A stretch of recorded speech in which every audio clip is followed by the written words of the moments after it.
Hey, welcome back to the Disney Plus Everyday Challenge, and today we have National Geographic's Lost in the Jungle. This is from 2025 or 2024 if you want to believe IMDb. I don't know which, doesn't matter. It is an hour and 36 minutes long, and it is a documentary. Of course, National Geographic tends to put out these, documentaries most of the time, whether it has to do with science or history or animals or nature, all these kind of things. This is a different one. This is a bit more dramatic. This is more about a human kind of. It's a bit harrowing. Let's just say that. It's somewhat dramatized to a degree that because there's reenactments of certain scenes, and what's also interesting is when they depict the experience of these four kids who are lost in the Colombian jungle. It's animated. There's some like animated overlay over shots of the jungle, just like kind of a rough line art animation to depict what the children are going through. Why are these children lost in the jungle? Well, there's a bigger story behind that, and we actually, throughout the film, throughout the documentary, they jump back in time to tell kind of a backstory about their family relationships. These kids are moving with their mother to Bogota to live with the stepfather of the two oldest kids. The oldest kid, by the way, is 13. Her name's Leslie, and we kind of get part of the story through her eyes. And yes, if you can read this here or when you just go to Disney Plus, you'll understand that yes, they do survive. The kids do survive after 40 days in a treacherous jungle. I don't think I would survive 4 days in a treacherous jungle. I don't understand how they lived. So, and a lot, believe it or not, even though this story is about them, a majority of the story is focused not on them because there's not a whole lot to tell when you're in a jungle and just not eating and the baby's crying. By the way, Leslie, said 13. Her younger sister is 9. Their stepbrother is 5. And their littlest, the baby, is 11 months old. A little girl, 11 months old. She's crying a lot.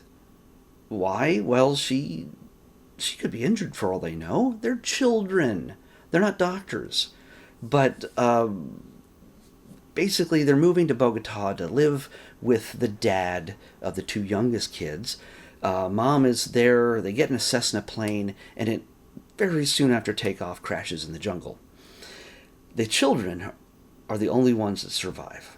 The adults do not make it, including their mother. So imagine waking up upside down in a plane in the middle of nowhere, not knowing where you are. There's blood everywhere. There's a baby screaming, and you look over and you see your mother isn't with you anymore. She's there, but she's not there. So that has to be enough to shatter the spirits and of these children. Leslie has a problem with her leg. She can barely walk on it.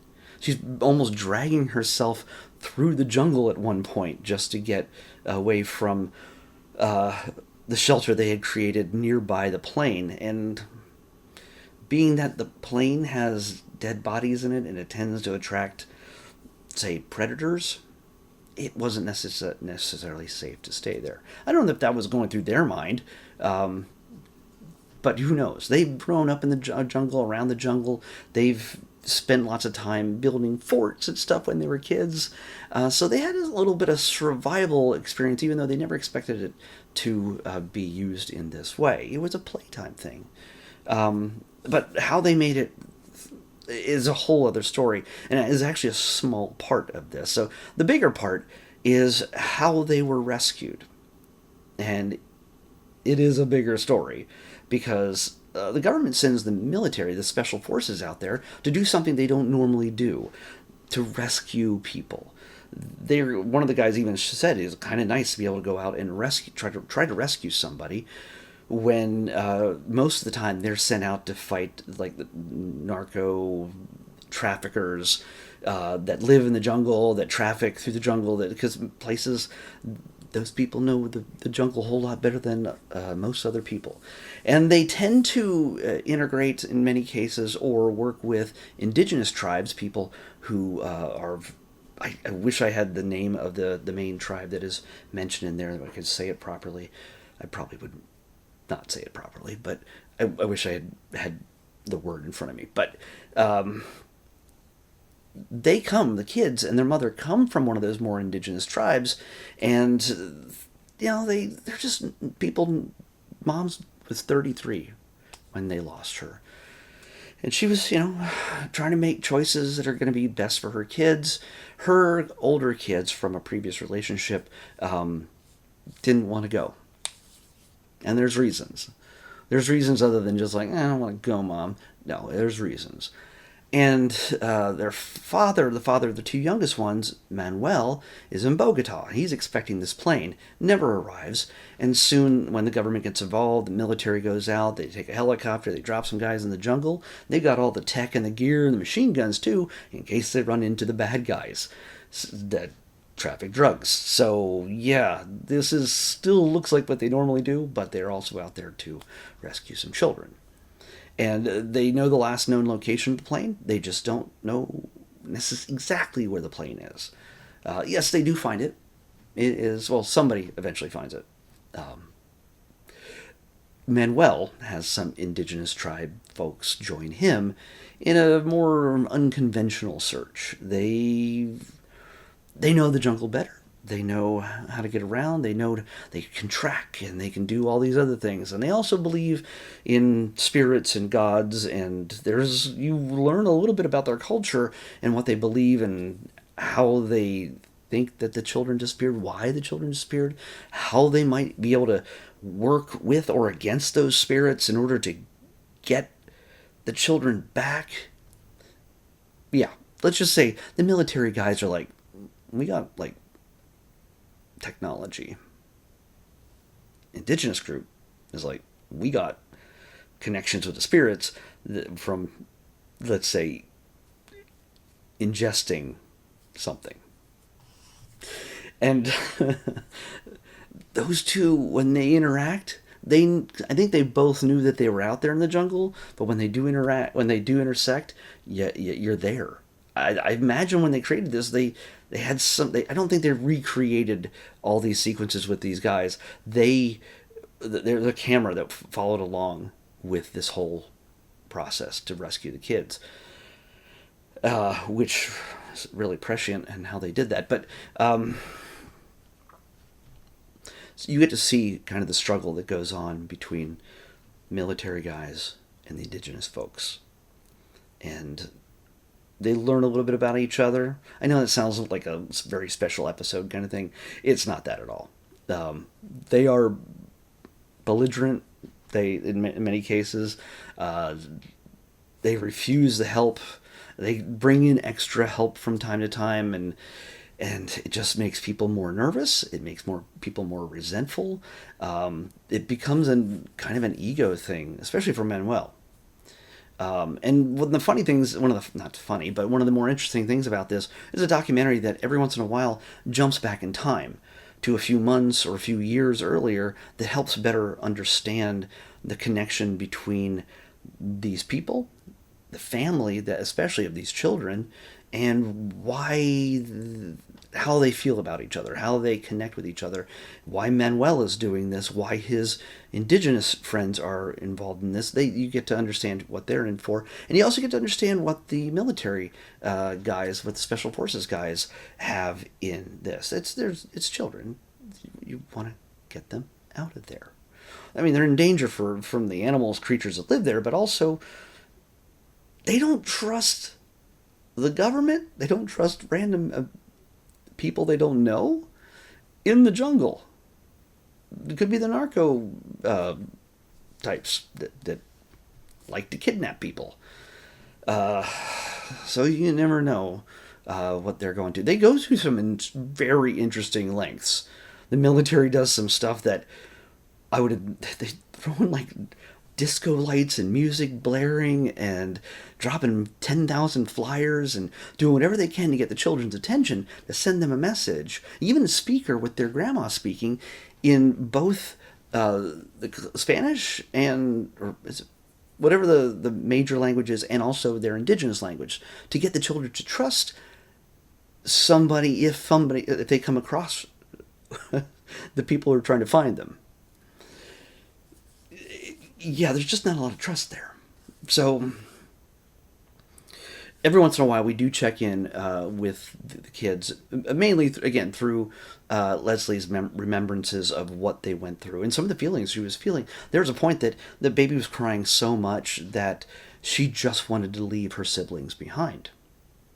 It was becoming too much. She's 13. She has the lives of 3 children in her hands.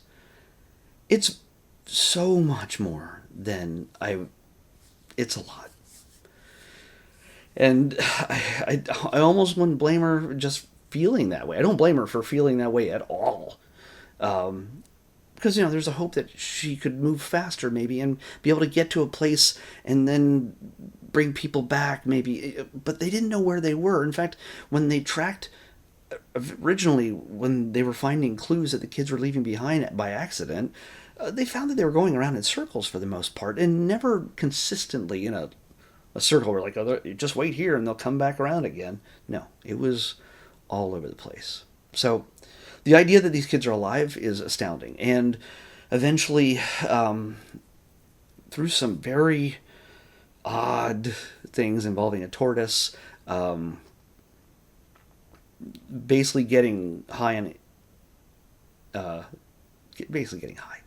and working things out, the kids are found, and they do show the footage of the kids when they are found, and they are unrecognizable from what you see them prior.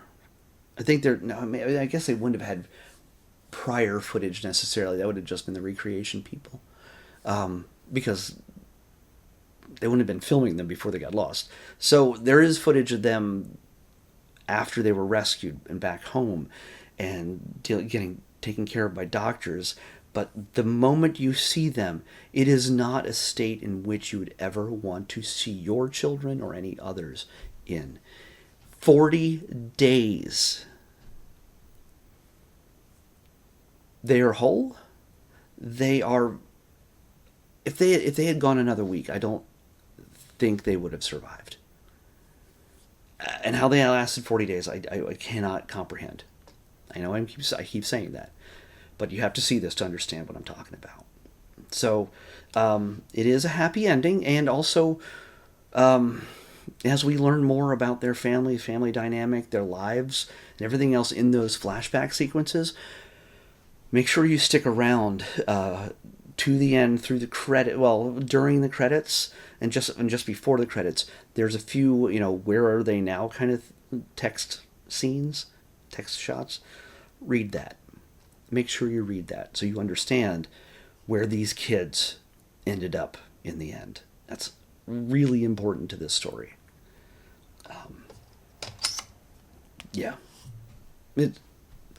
Leslie saved her siblings' lives. The 2 youngest, the children of Manuel, had little comprehension as to what even went down. The baby and a 5-year-old who didn't understand that his mom was dead, no matter how Leslie would describe it to him. Yeah. Imagine not just being the physical savior, feeding a baby water from a bottle cap. Also being the psychological grounding for a 5-year-old. Who gets a little bit too excited when he sees a tortoise or a tapir or whatever. Or ocelots. Wants to throw sticks at ocelots. Hey, stop doing that. It's a lot. So get a chance. If you want a documentary that will probably have a bit of an effect on you, definitely check it out. Let's pick tomorrow's episode. 46. Don't have to scroll far. 46. Hoo-hoo. We have technically a short. It's an episode. It's probably like 20 minutes or some 20, 25 minutes. But it's one of those Lego ones, and I think it's the last of the Lego Marvel ones. It's the newest one. I think just came out a few months ago. This is Lego Marvel Avengers Strange Tales, spelled Tails. What could that mean? What could that imply? We'll find out. Well, it's a nice break from watching hour and a half movies and documentaries every day. It's what we've had every day for the last few things. And we're going to see more very soon. You watch. I thought we were almost done. I had less than 20 things that were like over an hour long. And I think we've seen 5 of them in the last week. So anyway, Lego Marvel Avengers Strange Tales is what we're watching next on the Disney Plus Everyday Challenge. I'll see you back here tomorrow with that.